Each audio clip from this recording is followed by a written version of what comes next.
రాత్రి 1వ తారీఖు ఫిబ్రవరి 2వ నెల తేదీన జరిగిన జనసేన టీడీపీ ఆత్మల సమావేశము మా ఇన్ఛార్జి గారైనటువంటి జూలకంటి బ్రహ్మారెడ్డి గారు ముఖ్య అతిథిగా పాల్గొన్నారు. వచ్చి ప్రజలు బ్రహ్మరథం పట్టారు.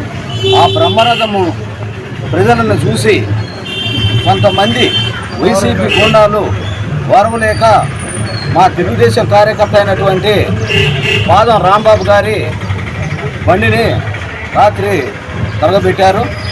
నేనేమని అడుగుతున్నానంటే ఈ వైసీపీ నాయకులు ప్రశ్నిస్తున్నా, ఎంతమందినని ఇట్లా ఎన్ని బండ్లను తలబెడతారు, ఎంతమందినని చంపుతారు, ఏం చేస్తారు మీరు అరాచకం?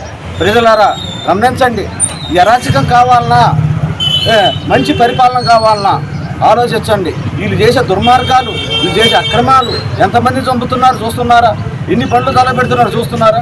అంటే మీరు మా బ్రహ్మారెడ్డి గారు ప్రజాదరణ చూసి తట్టుకోలేక మీరు ఇలా బండ్లు తలబెడితే కార్యకర్తలు భయభ్రాంతులు చేసి కులాల మధ్య చిచ్చు పెట్టి చేయాలని చూస్తున్నారా? మీరు ఎన్ని చిచ్చు పెట్టాలన్నా మీకు కలిగింది. కానీ మా కార్యకర్తలు ఇవాళ తెలుగుదేశం వైపు వచ్చే కార్యకర్తలు ధైర్యం దమ్ముతో బయటకు వస్తున్నారు. మీ దుశ్చర్యలకి భయపడే ప్రసక్తి జరగదు. ఇలాంటి చర్యలు మీరు ఎన్నైనా చేసుకోండి. మా కార్యకర్తలు అయితే అదరరు బెదరరు.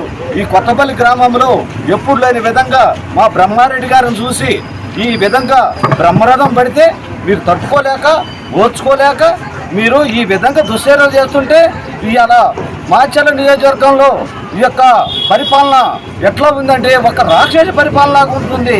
ఇదేనాయన అడిగిపోతే మొన్న ట్రాక్టర్ తలబెట్టారు. బ్రహ్మారెడ్డి గారు పోతే ఇంకొకడికి పోతే నేను బండ్లు తలబెడుతుండే, ఇంకొకడికి పోతే మనుషులు మేము దాడులు చేస్తుండే, మనుషులు చంపేస్తుండే. ఏం చేయాలి అంత? ఈ రాష్ట్రాన్ని ఇప్పుడు ఏం చేయాలని చూస్తుంది జగన్మోహన్ రెడ్డి ఈ యొక్క ఆదేశాల మేరకు జరుగుతుందా? ఇవి లేకపోతే పిన్నెల్లి రామకృష్ణారెడ్డి అన్నదమ్ముల ఆదేశాల మేరకు జరుగుతుందా? ఏం జరుగుతుంది? ప్రజలారా ఆలోచించండి. ఈ యొక్క వైసీపీ దురాశ పాలననే చూస్తున్నారు.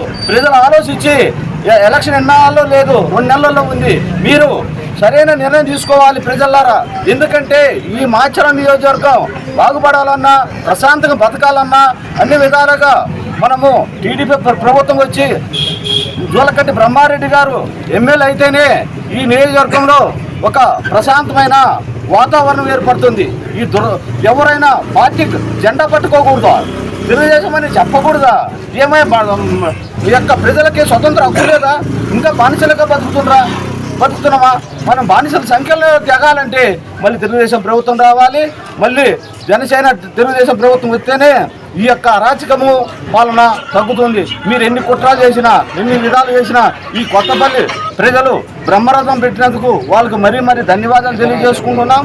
మీరు ఎవరో ఒకరు వైసీపీ గుండాలు ఇట్లా చేసిన వల్ల మేము భయపడము, అదరము బెదరము. మీరు మీ పాపాన్ని మీరే పోతారు. కాకపోతే నేను చెప్పేది ఏంటంటే గ్రామ ప్రజలకు కూడా ఒకటే చెబుతున్నా, ఆలోచించండి. ఈ పరిపాలన ఎలా ఉంది, ఏ విధంగా ఉంది, ఎంత భయభ్రాంతులు చేస్తున్నారు. ఇళ్ళల్లో మనుషులు పండుకోవటానికి భయం, రోడ్ల తిరగడానికి భయం, ఏదైనా షాప్ పెట్టుకోవడానికి భయం, బండ్లు బయట పెట్టడానికి భయం, ఆడ మనిషి బజార్లో ఒంటరి పోవడానికి భయం.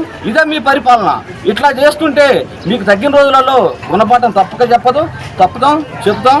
జనసేన టీడీపీ కూటమిలో మీకు పోరాడి మీకు తగ్గిన గుణపాఠం చెబుతామని మేము కోరుకుంటూ మా బ్రహ్మారెడ్డి గారిని ఎమ్మెల్యే చేసిన దాకా మేము నిద్రపోము.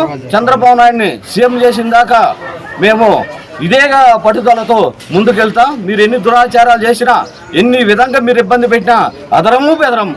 మా కార్యకర్తలు తెలుగుదేశం వైపు చూసే కార్యకర్తలు కానీ మేము ప్రాణాలు తెగించి ప్రాణాలు గుండెల్లో పెట్టుకొని ఇవాళ తెలుగుదేశం కార్యకర్తలు ముందుకు వస్తున్నారు.